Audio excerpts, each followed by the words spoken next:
Baik, Assalamualaikum warahmatullahi wabarakatuh. Pada kesempatan yang baik ini, Pak Agus akan menyampaikan tentang konsep dasar kewirausahaan dalam keperawatan ya. Jadi, ini konsep dasar dalam keperawatan ini penting, harus diketahui oleh seluruh mahasiswa karena ini merupakan dasar dari pendidikan kita. Ya, ini bersaing di tingkat global. Ini sesuai dengan visi kita ya, unggul kalau dulu berkarakter gitu ya, bersaing global. Salah satunya itu adalah kewirausahaan. Baik, sekali lagi saya ulangi ya, jadi mata kuliah ini adalah bagaimana kita bisa menumbuhkan sikap dan minat ya, sikap dan minat dalam berwirausaha. Ini banyak macamnya konsep-konsep yang akan kita bahas, tapi intinya di dalam kewirausahaan ini kita tidak membahas konsep ya, tapi kita membahas aplikasi. Ini konsep-konsepnya banyak sekali ini ya. Kalau kita list ini di sini nih ya. Jadi mulai intinya adalah bagaimana nanti banyak membaca. Ya, ini banyak membaca. Jadi tentang nanti ada materi konsep kewirausahaan yang hari ini ya. Terus faktor-faktor kewirausahaan, prinsip-prinsip kewirausahaan, jenis wirausaha, bidang keperawatan yang paling penting. Terus strateginya ya, strategi kewirausahaan, analisa kewirausahaan. Analisa ini ya termasuk nanti bagaimana caranya kita memulai dan menjalankan ya sebuah wirausaha dalam bidang keperawatan. Terus ada tanggung jawab, etika, ini nanti kalau nggak salah Pak Cito atau Pak Ulum yang menyampaikan. Terus terakhir Anda sekalian nanti membuat proposal usaha dalam kesehatan ya, proposal usaha dalam kesehatan. Ya, ini nilainya ya, ada UTS, UAS, praktikum dan tugas. Tapi biasanya ini tidak ada ya. UTS UAS ini enggak ada. Tapi nanti coba lihat Pak Cito ya, karena ini yang paling yang paling banyak adalah realita ya. Real. Real. Jadi real yang paling penting. Real itu artinya adalah bagaimana Anda melihat konsep kewirausahaan di lapangan. Nah, nanti prinsipnya adalah cari teman sebanyak-banyaknya, cari informasi sebanyak-banyaknya, melihat profil orang sukses di bidang keperawatan, dan nanti mengkloning atau mencontoh ya orang sukses itu pada diri Anda. Ini yang paling penting. Ya, makanya UTS UAS saya kira kalau bagi saya itu hanya nilai kognitif saja, ya tidak begitu penting kalau bagi saya sebetulnya. Yang paling penting adalah bagaimana menanamkan sikap atau kemampuan Anda menjadi seorang wirausaha. Wirausaha itu selalu punya ide kreatif, inovatif, melihat sesuatu itu ada peluang, ada ceruk peluang yang menjadi konsep bagaimana kita berwirausaha di bidang itu. Ya. Oke, sebelum lanjut ke sana, nanti yang jelas real settingnya, saya sebetulnya kalau tidak pandemi itu seluruh mahasiswa saya minta untuk menuju ke tempat-tempat wirausaha seperti klinik, terus praktek mandiri keperawatan, ada lagi itu pijat bayi, ya, dan lain sebagainya, ya, dan lain sebagainya. Itu merupakan salah satu usaha kita supaya Anda terpapar dengan kondisi nyata, tidak hanya ide-ide di dalam otak tapi betul-betul bisa terimplementasikan di lapangan. Nah, ini pertanyaan yang pertama adalah mengapa perawat perlu wirausaha? Ini yang paling penting. Pertanyaan yang harus dijawab oleh kita semua. Karena sebetulnya goal dari pendidikan ya, dari kuliah ya, dari kuliah ini adalah bagaimana kita untuk mempunyai usaha ya, usaha. di usaha. Jadi mengapa perawat lulusan? Karena lulusan tiap tahun itu tidak diimbangi dengan pekerjaan yang meningkat. Ya, muncullah sekarang lulusan yang tidak bekerja seperti itu ya. Sebetulnya ini tidak berlaku bagi lulusan Poltekkes, khususnya prodi D3 Kedokteran Blitar. Karena 10 tahun terakhir survei di tracer study kita itu mereka rata-rata 99% terserap di lapangan kerja sebelum 3 bulan. Ya macam-macam pekerjaannya, ada yang di klinik, di rumah sakit, di puskesmas, di dokter praktek atau praktek mandiri keperawatan di rumah, buka pijat bayi, buka wound care atau home care, atau ada beberapa yang caring ke rumah ya dengan BNC, Blitar Nursing Care. Macam-macam pekerjaannya, dan juga yang 10% ini mereka berusaha di bidang yang lain ya. Mungkin ada usaha yang lain seperti instalasi listrik, ada instalasi listrik, jual beli bisnis dan lain sebagainya. Oleh karena itu yakinlah bahwa Anda sebagai lulusan prodi D3 Kedokteran Blitar mempunyai perspektif yang menggembirakan ya, seperti itu. Karena di sini nanti kita akan ketemu dengan kakak-kakak kelas kita yang sudah sukses ya, nanti saya datangkan dan kita bisa berdiskusi untuk itu ya. Mbak PJMK nanti coba diingatkan Pak Agus untuk itu. Jadi dengan adanya lulusan yang banyak, sedangkan pasar kerjanya itu menurun, maka ini ada ceruk yang perlu diisi dengan entrepreneurship atau usaha mandiri, ya, usaha mandiri atau kewirausahaan. Ya. Oleh karena itu kita harus berubah perspektif ya, atau sudut pandang kita, bahwa perawat itu tidak hanya di pelayanan dan pendidikan kesehatan saja, tetapi juga bisa di bidang-bidang usaha ya. Yang jelas usaha di bidang keperawatan ya. Ini posisi persentase jumlah perawat. Nah, posisi jumlah perawat ini kita dari dokter umum, dokter spesialis, perawat bidan, farmasi, dokter gigi, ini kita menduduki jumlah yang terbesar ya, hampir 50% ya. Hampir separuhnya ya. Nah, setengah dari tenaga kesehatan itu adalah perawat. Dan ini ada peluang dan tantangan sendiri ya. Karena dengan besarnya jumlah anggota perawat ini juga ngaturnya juga tidak mudah. Oleh karena itu ada nanti sebelum Anda lulus harus ada namanya uji kompetensi atau exit exam, syarat untuk lulus. Itu ada uji nasionalnya sehingga nanti Anda mendapatkan STR ya, surat tanda registrasi. Oke, jadi ini perawat menduduki proporsi jumlah yang tertinggi. Karena itu kewirausahaan itu sangat penting sekali untuk itu. Nah, lanjut, kalau kita lihat rekap jumlah tenaga perawatan, ini Jawa Tengah, Jawa Barat, dan Jawa Timur ya. Ini Jawa Timur ini menduduki ranking ketiga ya. Ranking ketiga ini Jawa Timur. Nah, jumlah perawatnya ya 33.000. Nah, ini kalau kita lihat seperti itu. Nah, berdasarkan laporan dari PPNI ya, memang kebanyakan dari perawat itu adalah perempuan ya, 71%. Yang 29% itu adalah laki-laki. Jadi memang sebagian besar ya, hampir ya separuh lebih itu adalah perawat itu perempuan ya. Oleh karena itu ini merupakan tantangan bagi PPNI ya, untuk memberikan ide-ide segar pada perawat. PPNI sering mengadakan webinar bagaimana supaya perawat yang sebesar ini, kalau kita lihat ada 256.000 orang perawat itu perempuan ya, seperti itu. Ini harus menjadi kelolaan sendiri bagi PPNI untuk terutama lulusan-lulusan baru untuk bisa berwirausaha. Ya, ini setelah lulus itu kemana? Nah, ini kebanyakan setelah lulus sih ke rumah sakit ya, separuh lebih ke rumah sakit. Nah, ini terus ada Nusantara Sehat, separuhnya sisanya adalah puskesmas.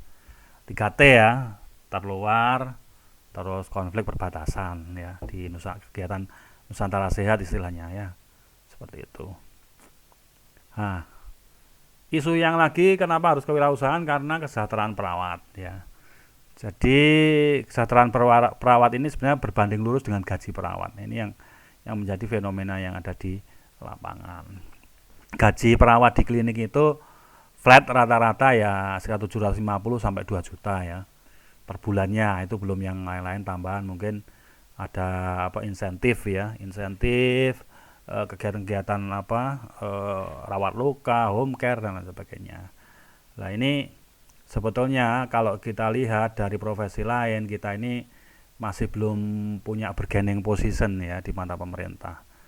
Ya, oleh karena itu bagaimana untuk merubah ini ya, selain kita berjuang untuk mengawal undang-undang keperawatan, itu kita juga memberikan kemampuan peserta didik untuk berwirausaha atau nurse-trainer ya, atau perawat wirausaha. Jadi tidak menggantungkan gaji dari pemerintah saja. Nah, entrepreneur itu apa toh? Entrepreneur itu berasal dari bahasa Prancis ya, enterprise. Ya, kalau kita lihat sini, enterprise berdagang, ya, venture itu bisnis ya. Jadi seorang entrepreneur adalah pembuka cakrawala baru atau membentuk pelayanan jasa produk dalam market baru, baik itu bersifat profit maupun non profit ya toh. Nah, entrepreneur itu bukan hanya bisnis.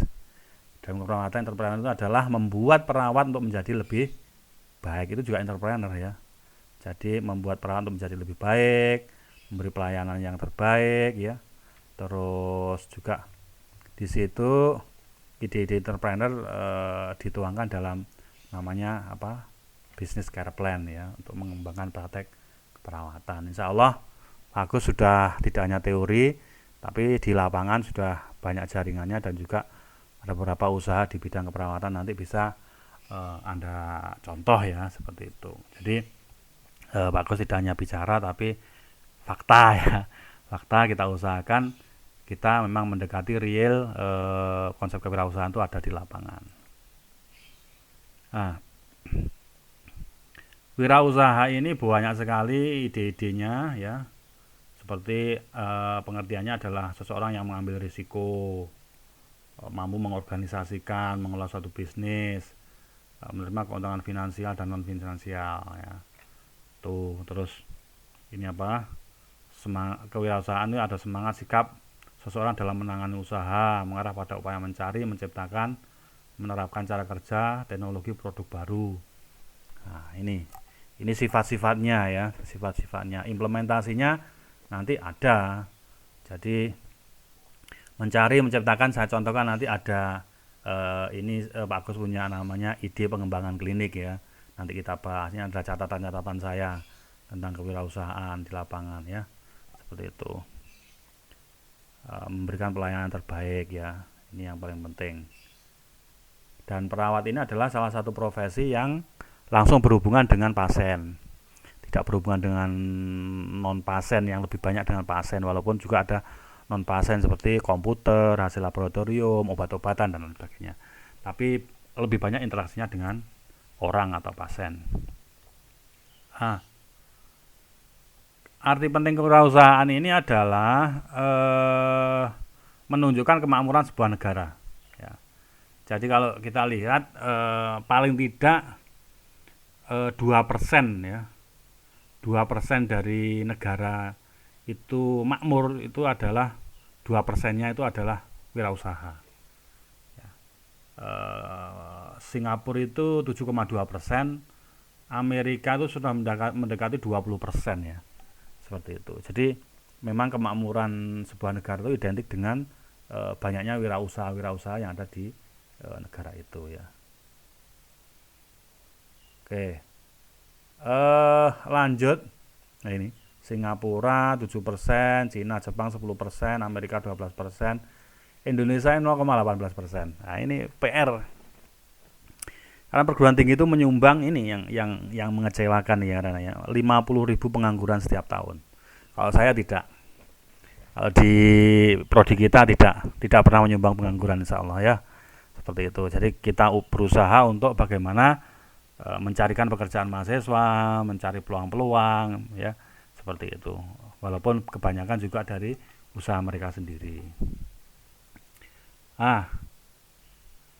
Sekarang apa fungsi dan peran kewirausahaan? Nah, ini ini kewirausahaan itu memang intinya adalah bagaimana menciptakan produk baru. Sebenarnya tidak harus produk baru, ide-ide baru, organisasi baru, usaha baru, strategi, ide-ide dan peluang. Ini semua adalah konsep ya. Konsep yang perlu diterjemahkan ya. Jadi Anda itu sebagai wirausaha adalah sebagai inovator dan juga planner. Inovasi ya. Inovator dan planner. Oke. Manfaat kewirausahaan, macam-macam manfaatnya. Ini diantaranya adalah mengendalikan nasib. Karena Anda punya sebagai owner bisa mengendalikan nasib Anda sendiri, melakukan perubahan.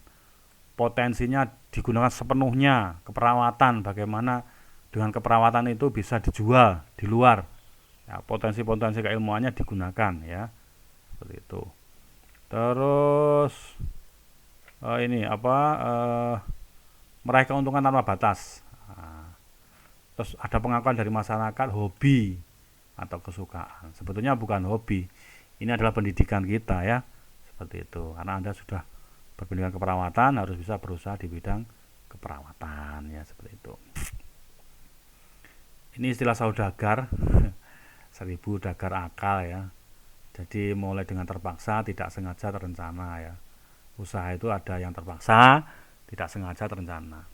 Ada teman kita dulu ya, alumni Prodi Blitar, setelah lulus itu bingung pekerjaan. Akhirnya di rumah kok ada orang minta tensi, minta diberikan obat ringan. Akhirnya muncul ide membuka tensi gratis, terus memberikan obat. Akhirnya mulai dikenal masyarakat, terus akhirnya dia mendirikan praktek mandiri perawatan, terus merambah kepada toko obat, sekarang apotek ya. Terus setelah apotek dia mendirikan klinik rawat jalan ya. Itu luar biasa itu. Setelah klinik rawat jalan dia punya modal ya, beli ladang, bikin usaha peternakan ya, terus ya macam-macam lah, ide-ide akhirnya muncul dengan banyak teman, banyak berdiskusi, akhirnya muncul banyak ide ya. Minimal orang yang berusaha atau berwirausaha itu mesti ada potensi gagal dan tidak gagal. Gagal itu keuntungannya adalah tahu mana-mana yang menyebabkan gagal dan bisa menghindarinya ke depannya ya. Kalau dia berusaha lalu tidak gagal, itu memang sudah menjadi nasibnya dia. Tapi kalau tidak gagal karena tidak pernah berusaha, itu ya tidak pernah tahu apa yang menjadikan dia gagal dan juga tidak pernah mencoba untuk berusaha. Jadi segagal apapun yang namanya kewirausahaan itu pasti untung ya. Minimal tidak untung keuangan tapi untung pengalaman. Ini yang paling penting. Jadi orang pintar dan orang berpengalaman itu, kalau saya lebih baik orang berpengalaman ya. Karena pintar itu identik dengan pendidikan ya, S2, S3, S1. Tapi kalau pengalaman itu nggak peduli pendidikan ya. Betapa kita terkejut ketika Google menerima karyawan tidak usah lulus apapun, yang penting dia kreatif bisa menciptakan sesuatu. Nah ini kuliah nggak ada gunanya itu ya. Oleh karena itu kuliah itu sebetulnya hanya menstimulasi generasi muda, peserta didik untuk mencari ide, mencari implementasi, mencari inovasi ya, menata diri ya, itu seperti itu. Jadi dosen itu bukan segalanya. Kalau saya dosen bukan segalanya. 20% itu mungkin stimulasi, 80% itu adalah Anda mencari sendiri ya. Dan jangan merencanakan terus tanpa ada aksi karena takut memulai. Ini yang paling penting ya. Ini jadi takut memulai, akhirnya nggak mulai-mulai nanti ya, seperti itu. Nah, ini ada ungkapan-ungkapan di dalam berwirausaha ini. Biasanya banyak terjadi seperti ini ya. Sarjana kok mau-maunya menjadi sales yang keliling dari rumah ke rumah. Bekerja kok di hari Minggu kayak nggak ada hari lain saja. Siang hari kok bertamu memprospek orang, nggak tahu malu. Malam-malam kok baru pulang kerja. Apa kata tetangga nanti jika sarjana seperti kamu jualan? Kalau jadi pengusaha kamu hanya akan dapat dunia, kalau mengajar kamu dapat dunia akhirat. Kita ini keturunan miskin, jangan mimpi jadi pengusaha. Ini jangan mimpi yang tinggi-tinggi, nanti kalau jatuh sakit. Nah, itu Ini semua itu adalah mengecilkan motivasi kita ya. Seperti itu. Nah, tipsnya adalah ini yang paling penting, tinggalkan lingkungan yang mengembangkan penjara semu bagi pengusaha. Jadi tinggalkan teman-teman yang negatif ya, berkomen negatif.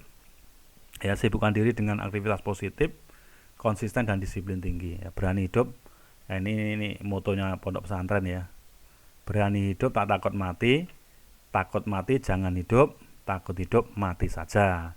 Hidup sekali hiduplah yang berarti. Ya, ini luar biasa ini ya. Kalau berani hidup ya nggak usah takut mati, harus berusaha. Kalau takut mati ya jangan hidup. Gitu. Takut hidup mati saja. Ya, hidup sekali hiduplah yang berarti. Ini kata-kata yang terpenting yang terakhir, sekali hidup hiduplah yang berarti ya. Ya, ini orang yang minder itu biasanya seperti ini. Ini masih konsep kewirausahaan ya. Kekuatan personal yang lemah, kurang karismatik, suka mengeluh, sering menghayal tapi kurang bertindak, malu memulai dengan yang kecil, mulai yang besar tak punya modal. Nah, ini ya, oleh karena itu nanti ya kita sharing-sharing ya tentang itu ya, macam-macam kendala di lapangan itu mungkin bisa diatasi ya dengan berbagai macam kegiatan yang bisa memperlancar usaha kita. Ini obsesi dan sikap mental wirausaha, motivasi, sikap mental, pengetahuan informasi, contoh sosial, hal yang diinginkan, dukungan. Nah, ini yang paling kita harapkan seperti itu. Nah, ini wirausaha ini biasanya gagal tahun kedua itu 80, menurut F. Daker ya, Peter F. Daker. Tahun keempat itu 15-17%, terus yang menjadi pengusaha kecil 2%, terus yang menjadi pengusaha besar itu 1%. Memang ada proses eliminasi seperti itu. Makanya kita harus tetap bertahan ya, bertahan bagaimana untuk tetap menjadi yang terbaik ya, seperti itu. Oke, maka ini dalam kewirausahaan ini ciptakan mimpi, gambarkan tentang masa depan, jalan ke menuju masa depan, direncanakan, dilakukan ya. Hasil tahap 1 ini penting sekali. Oleh karena itu sekali lagi konsep dasar kewirausahaan ini sangat penting, khususnya adalah bagaimana kita menata diri kita untuk menjadi seorang entrepreneurship yang handal ya. Nah, jurus mengundang peluang ini apa? Ide, kepercayaan dan jaringan ya. Kepercayaan itu adalah menjaga janji, jujur. Jaringan adalah mencari teman. Ide itu adalah banyak membaca dan berdiskusi ya. Karena itu harus banyak ide, menjaga kepercayaan dan memperbanyak jaringan ya, seperti itu. Nah, ini contoh dari kakak kelas kita yang kemarin ke lapangan ini. Klinik ini memang manajemennya di Pak Agus semua ya. Ada klinik Mardis Medika, dulu ada Gria Sehat Iza Medika yang ada di Garum, kita tutup ya, tapi gak apa-apa, kita usaha tutup, buka lagi di mana ya. Ini ada Sofi Medika di Kanigoro, terus ada klinik Pratama Rahmat Medika di Jalan Cemara ya. Terus ini ya Sofi Medika tadi sekarang jadi Kurota Medika ya. Oke, ini praktek mandiri perawatan Mas Adit ya. Jadi closing statementnya, ini ada closing statement. Kalau di asuhan keperawatan ada pengkajian, diagnosa, perencanaan. Maka di dalam berbisnis itu kita ada 5 tahap ini. 1, mengkaji apa yang menjadi masalah, yang paling penting. Contoh, sekarang ibu-ibu habis melahirkan itu kok bingung ya mencari seorang pendidik, cara meneteki yang benar, KB yang tepat, terus cara memandikan bayi, mendeteksi tumbuh kembang bayi, senam nifas, pijat nifas. Wah, saya tak membuat. Nah, ini mendiagnosa berarti ada masalah setelah ibu melahirkan. Diagnosanya itu ada masalah itu. Perencanaannya apa? Oh, saya berarti harus mendirikan kelas ibu. nanti ada pijat nifas, ada pendidikan ibu, pendidikan tentang KB, menyusui, terus deteksi tumbuh kembang bayi, pijat bayi. Wow, berarti saya ingin babi sepa emam, tapi di situ nanti konsepnya adalah pendidikan kesehatan dan layanan terapi untuk anak dan ibu. Contoh perencanaannya seperti itu. Ya. Setelah direncanakan seperti itu, diimplementasikan dan dievaluasi. Ini contohnya seperti 5 langkah itu merupakan langkah yang umum dan sederhana ya. Jadi mulai dari pengkajian, diagnosa, terus perencanaan, diimplementasikan dan dievaluasi. Ini ada lagi catatan-catatan Pak Agus ya. Jadi ini memang perlu sekali ya. Ini mumpung saya masih ingat langsung saya sampaikan. Jadi pelatihan negosiasi ini penting ya. Terus contoh real inovasi bisnis keperawatan, mapping, melihat, menirukan, merubah. Ini yang paling penting ya toh. Perencanaan dan implementasi manajemen keuangan ya, manajemen keuangan, manajemen klinik. Terus mapping usia. Ini penting juga mapping usia. Membuat dream book, nanti membuat buku mimpi ya yang akan kita narasikan. Ini seorang usaha harus plus, percaya, loyal, ulet, sikap mental positif. Percaya itu aku bisa, pantang menyerah, aku bisa. Loyalitas itu fokus pada impian, target waktu ya, punya target waktu. Ulet itu bekerja lebih lama dan keras ya. Sikap mental positif, plus istilahnya disingkat plus. Ada juga yang sukses by ini pikirkan apa yang kamu kerjakan dan kerjakan apa yang kamu pikirkan. Ya, ini ada sukses by design. Ini nanti bukunya ada, bisa dibaca lebih mendalam dari Dikti ya, kewirausahaan dari Dikti. Mau nanti saya share. Terus keuntungan wirausaha tadi sudah saya sebutkan ya. Terus kerugiannya ya, keuntungan pada otonomi, sebagai bos mampu kontrol bisnisnya, menantang dan ingin berprestasi, bebas kontrol keuangan milik sendiri, legitimasi moral, kesejahteraan dan cipta lapangan kerja. Kerugiannya korban personal ya, rekreasinya berkurang, fokus keluarganya berkurang karena waktu itu difokuskan untuk bisnis. Beban tanggung jawab, pemasaran, keuangan, SDM-nya bagaimana, anak buahnya, pelatihan-pelatihan yang perlu diperlukan, dan untuk sedikit dan risiko gagal. Risiko gagal, tapi sekali lagi gagal di dalam berwirausaha itu masih untung pengalaman. Langkah wirausaha apa saja, pilih sesuai hasrat, minat, pengetahuan, perbanyak jaringan bisnis teman, jangan terjebak banting harga, cari ceruk pasar yang unik, jaga kepercayaan, sisihkan untuk investasi ya, kreatif dan inovatif ya. Kreatif itu menciptakan dari yang sebelumnya tidak ada, inovasi itu kemampuan untuk menerapkan kreativitas. Contohnya gini, sebelumnya itu tidak ada pijat nifas itu dengan alat. Saya tak coba menciptakan alat. Aku ada satu alat menciptakan tuh. Orang ngompres payudara itu kesusahan karena nempel-nempelkan terus ini mudah jatuh ya. Akhirnya muncullah bra herbal ya. Seperti itu. Itu kreatif inovasi. Aku senang sekali untuk itu. Anda bisa ini ya, bisa sharing ya kalau yang berminat di bidang kreativitas dan inovasi, bisa nanti bikin kelompok, kita sering sharing-sharing ya kegiatan itu. Nah, ini ide pengembangan klinik. Ini salah satu contoh bagaimana kita meresam summary atau mengekstrak hasil bacaan kita, hasil diskusi kita dengan orang lain menjadi sebuah diagram ya. Diagram seperti kalau saya sebut diagram ini untuk mengatasi sebuah masalah. Ini namanya kreatif dan inovatif di sini nih. Ya. Ini saya kira nanti bisa Anda baca ya. Ini inspirasi saya 28 September 2019 ya, 2 tahun yang lalu. Klinik sepi, era fee for service. Ini. Jika rekomendasi klien lama ke klien baru kurang 25%, maka klinik dalam keadaan bahaya. Ini yang paling penting. Jadi kalau klinik itu diberitakan jelek, itu waduh, 25% pasien penurun itu udah bahaya. Katakanlah kunjungan sehari 10, tiba-tiba cuma 1, itu bahaya. Harus terus didongkrak ya. Nah, harus ada marketing, pemasaran, fokus pasien sampai marketing klinik. Caranya gimana? Ini harga khusus untuk pasien perdana, harga diskon. Ya, terus ada lagi brainwash karyawan. Apa visi dan target kita tumbuh dan bersama dalam mencapai tujuan klinik. Ini ada rapat. Harga murah tapi berkualitas, membuat kartu khusus untuk pelanggan.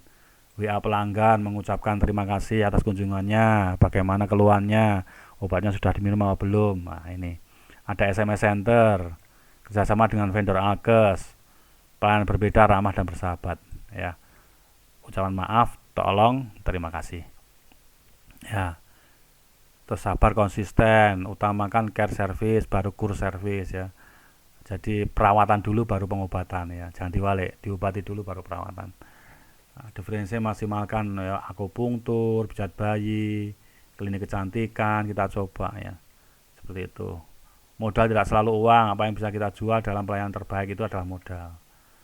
Nah, promosi online, Facebook, Instagram, kenali kompetitor kita, kerjasama dengan muslimat, NU, yayasan, perusahaan, asuransi, tokoh masyarakat ya. Terus ini strategi masalah database kuat buat peta persaingan, klinik mana di sekitar kita, harganya berapa ya. Jangan banyak main harga ya toh. Harga itu bau rasa. Pengobatan gratis, stiker, pelayanan ramah, dokter komunikatif. Nah, ini coba kita komunikasikan dengan dokter. Adakan event, seminar balita, sehat, parenting, tumbang anak, ikut event ya, JMC ya, Jafar Mania Club itu ya. Ada miniatur truk itu kita ikut event. Sayangnya pandemi nggak bisa semua ini ya. Pemikiran futuristik jangan dibutuhkan untuk menangkan persaingan yang makin ketat ya, sangat dibutuhkan ya, pemikiran masa depan. Klinik kecil belum tentu kalah bersaing dengan klinik besar, bahkan rumah sakit sekalipun ya. Jadi klinik itu kalau bisa bermain kecil tapi kontinu itu lebih baik daripada rumah sakit besar tapi rugi terus. Nah, pembuatan kartu VIP untuk pasien, tumbuh dengan jejaring ya, apa dengan teman-teman kita yang perawat-perawat itu suruh ngirim pasien ke kita. Ini contoh untuk menjawab satu pertanyaan, klinik sepi ya. Oleh karena itu sekali lagi ini adalah ide, seringlah menulis ide seperti ini terutama di pagi hari setelah sholat tahajud. Itu bagus sekali untuk menulis ide-ide kita. Saya kira itu yang saya sampaikan tentang konsep dasar kewirausahaan dan ada beberapa catatan khusus dan ide pengembangan klinik. Ya, ini semoga bisa bermanfaat bagi Anda ya, beruntung Anda bisa berjumpa dengan mata kuliah kewirausahaan ini. Tagline-nya adalah berwirausahalah setelah Anda lulus. Walaupun Anda PNS tapi punya wirausaha, walaupun Anda karyawan di rumah sakit swasta, klinik, puskesmas, Anda bisa berwirausaha. Apapun wirausahanya, yang penting mendatangkan pundi-pundi rupiah yang halalan thayyiban ya, seperti itu. Ya, jadi usahakan aman secara syar'i, aman secara hukum, aman secara politik ya. Ini yang paling penting. 3 aman itu kalau mendirikan usaha. Jadi aman secara politik ya, di situ orang-orangnya apa? Merah, kuning, hijau, nah, harus tahu. Aman secara syar'i, secara hukum agama tidak melanggar. Aman secara hukum ya, patuhi langkah-langkah untuk mendirikan sebuah usaha, minimal izin, terus analisis dampak lingkungan ya, pajak, terus Anda izin di KPT, izin dinas terkait ya, dinas kesehatan dan lain sebagainya. Itu nanti kita diskusi tentang bagaimana mendirikan sebuah klinik, dan itu kemarin ada di YouTube kita di Prodita itu seminar kewirausahaan 1 dan 2 ya. Yang pertama itu adalah membangun praktek mandiri keperawatan dari nol sampai sukses, dan yang kedua adalah manajemen klinik yang diisi oleh alumni-alumni kita ya. Saya kira demikian. Salam sehat, salam tangguh, semoga Anda selalu dalam lindungan Allah Subhanahu wa taala, dan saya akhiri. Ada kurang lebihnya mohon maaf. Assalamualaikum warahmatullahi wabarakatuh.